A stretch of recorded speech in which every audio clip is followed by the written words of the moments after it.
আসসালামু আলাইকুম স্টুডেন্টস, তোমাদেরকে আজকে আমি শেখাবো প্রেজেন্ট কন্টিনিউয়াস টেন্স। আমি ইতিমধ্যে তোমাদেরকে প্রেজেন্ট ইনডিফাইন্ড বা সিম্পল প্রেজেন্ট এটা কিন্তু শিখিয়েছি, এবং তারও আগে তোমাদের একটা লিস্ট দিয়েছিলাম অক্সিলারি ভার্বের উপর। অক্সিলারি ভার্ব যেটা be verb am is are was were, do verb do does did, have verb have has had, এরকম একটা লিস্ট তোমাদের দেওয়া আছে। সেখান থেকে কিন্তু আমরা সিম্পল প্রেজেন্ট বা প্রেজেন্ট ইনডেফিনাইট করার সময় এম ইজ আর ডু ডাজের ব্যবহার শিখে গিয়েছি। আজকে সেই এম ইজ আর এটাই অন্য জায়গায় কিভাবে ব্যবহার হয় সেটাই তোমাদের শেখাবো। সেটা হচ্ছে প্রেজেন্ট কন্টিনিউয়াস টেন্স। আমি তোমাদের বলেছিলাম যে অক্সিলারি ভার্ব ও কি করবে, বিভিন্ন রকম বাক্য গঠনে সহযোগিতা করবে। আমরা সিম্পল প্রেজেন্ট যখন করছিলাম সেখানে তার অর্থ প্রকাশ পাচ্ছিল, কিন্তু এখানে প্রেজেন্ট কন্টিনিউয়াসে আমরা যখন ব্যবহার করব তখন কিন্তু এর অর্থ প্রকাশ পাবে না, সাইলেন্টভাবে থাকবে এবং বাক্য গঠনে সহযোগিতা করবে। তো আমরা প্রেজেন্ট কন্টিনিউয়াস টেন্সে তিনটে অক্সিলারি ভার্ব নেব, এম ইজ আর, এবং এই তিনটের ব্যবহার তোমরা অলরেডি জানো।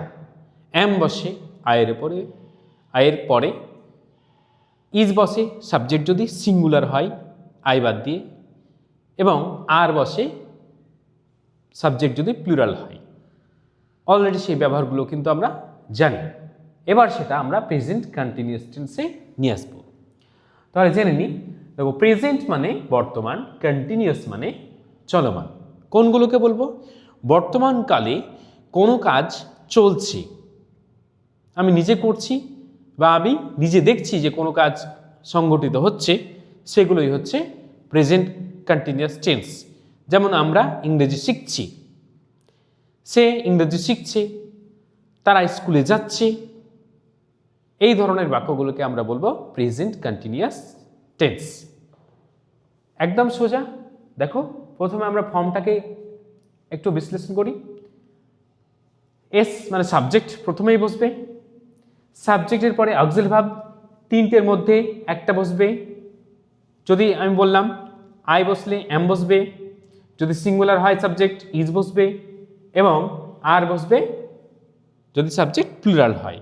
পাশাপাশি এ কি করবে, ভার্ব নেবে এবং সেই ভার্বের সঙ্গে আইএনজি বসবে, তারপরে শেষে হচ্ছে অবজেক্ট।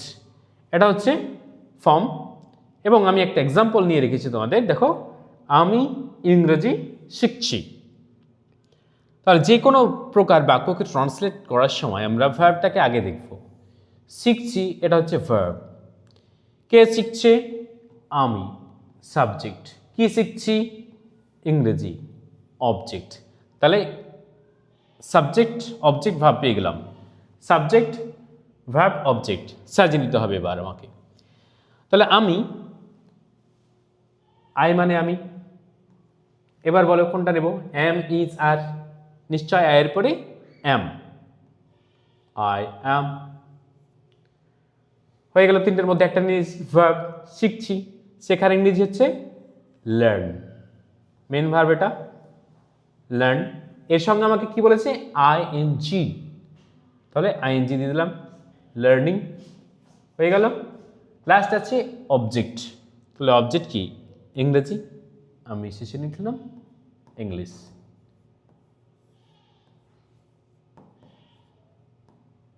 ব্যাস, ক্লিয়ার।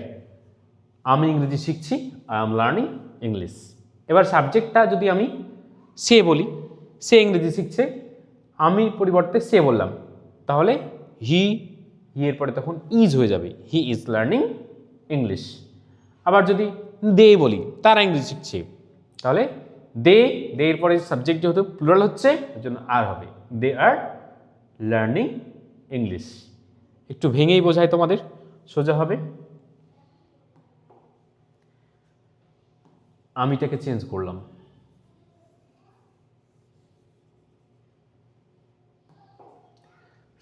সে বললাম, বাংলায় বললাম সে, সে ইংরেজি শিখছে হয়ে যাবে তখন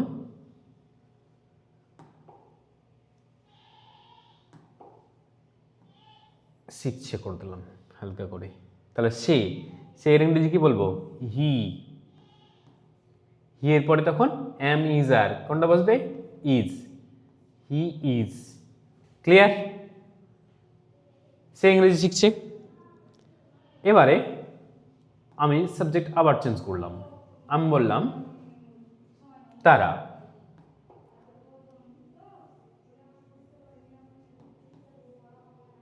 তারা ইংরেজি শিখছে।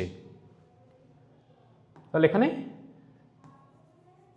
সাবজেক্ট অক্সিলারি ভার্ব চেঞ্জ হবে।